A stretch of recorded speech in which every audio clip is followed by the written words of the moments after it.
রাতে মোহাম্মদপুরে সেনাবাহিনীর বিশেষ অভিযানে আটক করা হয়েছে অতিরিক্ত ডিআইজি বিপ্লব কুমার সরকারকে। মোহাম্মদপুরে জেনেভা ক্যাম্পে সেনাবাহিনীর অভিযানে ডিএমপি যুগ্ম কমিশনার বিপ্লব কুমারকে গ্রেফতার করা হয়েছে। স্থানীয়দের সংবাদের ভিত্তিতে মোহাম্মদপুর চানমিয়া হাউজিং এ সাবেক ডিসি বিপ্লব কুমারের বাড়িতে অভিযানে যায় সেনাবাহিনী ও পুলিশের যৌথ দল। খবর ছিল বাড়িটিতে বিপ্লব অবস্থান করছে। দর্শক, অবশেষে আটক হয়েছেন পুলিশের ঊর্ধ্বতম কর্মকর্তা বিপ্লব কুমার সরকার। স্বৈরাচারী দোসর এই বিপ্লব কুমার সরকার শেখ হাসিনার পতনের পরে লুকিয়েছিলেন। অবশেষে তাকে পাওয়া গিয়েছে। তাকে কোথা থেকে আটক করেছে এই ভিডিওতে দেখতে পারবেন। এমনকি এই ভিডিওর শেষে আরও কিছু গুরুত্বপূর্ণ ভিডিও রয়েছে। না টেনে একটি লাইক করে দেখতে থাকুন সম্পূর্ণ ভিডিওটি।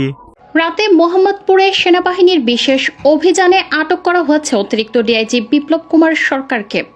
মোহাম্মদপুরে জেনেভা ক্যাম্পে সেনাবাহিনীর অভিযানে ডিএমপি যুগ্ম কমিশনার বিপ্লব কুমারকে গ্রেফতার করা হয়েছে। স্থানীয়দের সংবাদের ভিত্তিতে মোহাম্মদপুর চানমিয়া হাউজিং এ সাবেক ডিসি বিপ্লব কুমারের বাড়িতে অভিযানে যায় সেনাবাহিনী ও পুলিশের যৌথ দল। খবর ছিল বাড়িটিতে বিপ্লব অবস্থান করছে।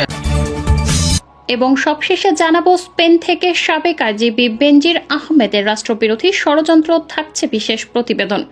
এতক্ষণ শুনছিলেন সংবাদ শিরোনাম, এখন থাকছে বিস্তারিত। আওয়ামী লাঠিয়াল বিপ্লব কুমার সরকারের মুখ সম্মোচন। আওয়ামী লীগ সরকারের পুরোটা সময় জুড়ে অপকর্মের মধ্য দিয়ে সমালোচিত হন ঢাকা মেট্রোপলিটন পুলিশ ডিএমপি যুগ্ম কমিশনার বিপ্লব কুমার সরকার। সরকার পতনের পর তিনি নিরাপদ স্থানে পালিয়ে গেছেন বলে গুঞ্জন ছড়িয়েছে। আবার কেউ কেউ বলছে ক্যান্টনমেন্টে সেনা পাহারায় আছেন তিনি। বিএনপির তৎকালীন সংসদ সদস্য জয়নুল আবেদিন ফারুককে লাথি মেরে ব্যাপক সমালোচনার মুখে পড়েন তিনি। এরপর থেকেই পুলিশের বিভিন্ন দায়িত্ব পেতে থাকেন সে সময়ের মোহাম্মদপুর জোনের ওসি বিপ্লব কুমার সরকার। তিনি পুলিশের বড় পদ পাওয়ার পর একের পর এক অপকর্মের মধ্য দিয়ে জনগণের আস্থা হারান। কে এই বিপ্লব কুমার সরকার জানতে হলে আমাদের একটু পেছনে ফিরে যেতে হবে। বাংলাদেশ পুলিশ বাহিনীতে অতি গুরুত্বপূর্ণ পদ। পুলিশের মহাপরিদর্শক, আইজিপি বা ডিএমপি কমিশনারের মতো পদ কোনো হিন্দু ধর্ম নিয়ে আজ পর্যন্ত পায়নি। তবে বিপ্লব কুমার সরকার হচ্ছেন হিন্দু ধর্মাবলম্বী, ভারতীয় আশীর্বাদ পুষ্ট সেই কুখ্যাত পুলিশ কর্মকর্তা, যিনি পুলিশের সর্বোচ্চ এই পদে আসীন হওয়ার জন্য যত জঘন্য কর্মই করা হোক না কেন তা করতে তিনি প্রস্তুত। ছাত্রলীগের একজন কর্মী থেকে ভারতীয় গোয়েন্দা সংস্থার ছত্রছায়ায় এই বিপ্লব হয়ে উঠেছিলেন বাংলাদেশে পুলিশের সবচেয়ে প্রভাবশালী কর্মকর্তা। এমনকি খোদ আইনজীবী তাকে জমা খরচ দিয়ে কথা বলতেন, কারণ বিপ্লবের ছিল ভারতীয় গোয়েন্দা সংস্থা রয়ের প্রোটেকশন। বিপ্লবের আস্থাভাজন, কারণ বিপ্লব প্রচন্ড ইসলাম বিদ্বেষী একজন মানুষ। নারায়ে তাকবীর, আল্লাহু আকবার স্লোগান শুনলেই তার শরীরে চুলকানি শুরু হয়। নারায়ে তাকবীর, আল্লাহু আকবার, এটা আমরা জানি। বাংলাদেশের একটি নিষিদ্ধ দল যেগুলো জামাত ইসলামী, জামাত ইসলামের পক্ষ থেকে এই স্লোগানটা সাধারণত দেওয়া হয়ে থাকে। জানা যায়, চাকরি জীবনের শুরু থেকেই বিপ্লব কুমারের বিরুদ্ধে শৃঙ্খলা ভঙ্গের অভিযোগ রয়েছে। 21তম বিশেষ ক্যাডারে চাকরি নিয়ে বিপ্লব সরকার 1994 সালে ছিলেন জগন্নাথ হল শাখা ছাত্রলীগের সেক্রেটারি। জগন্নাথ হলের সাধারণ সম্পাদক থাকাকালীন সময়ে বিপ্লব সহ 15 জন ছাত্রলীগ কর্মী গ্রেফতার হয়েছিল। তাদের মুক্তির দাবি করে বাংলাদেশ ছাত্রলীগের ঢাকা বিশ্ববিদ্যালয় শাখার পক্ষ থেকে একটি পোস্টার বিলি করা হয়েছিল, যার একটি কপি এসেছে আমাদের হাতে।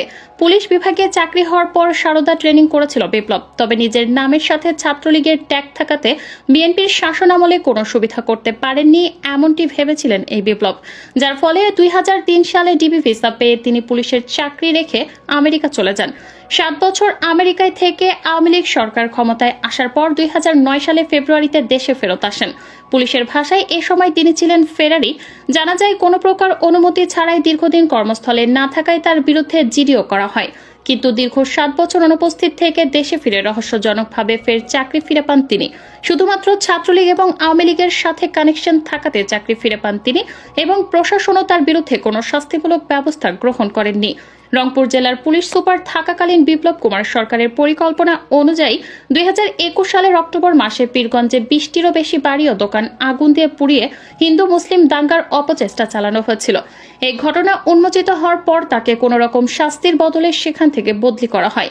ভারতের গোয়েন্দা সংস্থা রয়ের সহযোগিতায় কয়েকটি বিশেষ মহলের ছত্রছায়া ও আশীর্বাদেই এই কর্মকর্তাকে ফের ঢাকায় গুরুত্বপূর্ণ জায়গায় বদলি করে আনা হয়।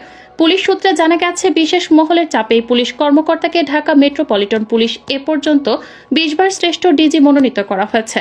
এছাড়া রাষ্ট্রের স্বীকৃতি হিসেবে 2014 সালে পিপিএম এবং 2016 সালে বিপিএম পদক দেওয়া হয় তাকে।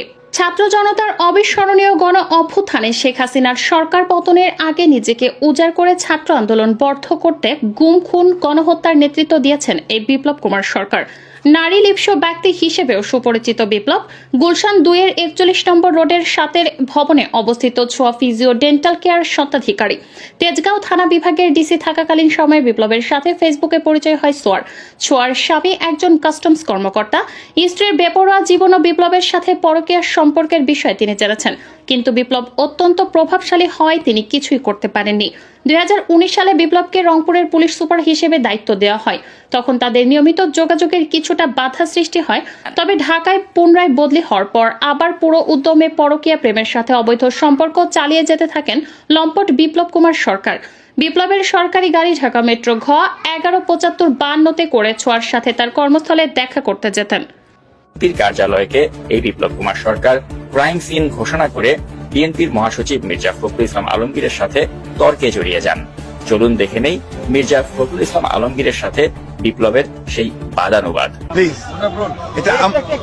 এটা আমার অফিস, বিএনপির কেন্দ্রীয় অফিস। আপনাদের কাছে এটা অফিস, বাট আমার কাছে এই মুহূর্তে এটা হচ্ছে ক্রাইম সিন। ঠিক আছে, আপনি declare it as a crime scene, crime scene declare করেন। আমি অবশ্যই এটাকে প্লেস অফ অকারেন্স ধরেছি এবং এই প্লেস অফ অকারেন্সে কালকে পর্যাপ্ত সংখ্যক বোমা নিক্ষেপ করা হয়েছে আমাদের সদস্যদের লক্ষ্য করে।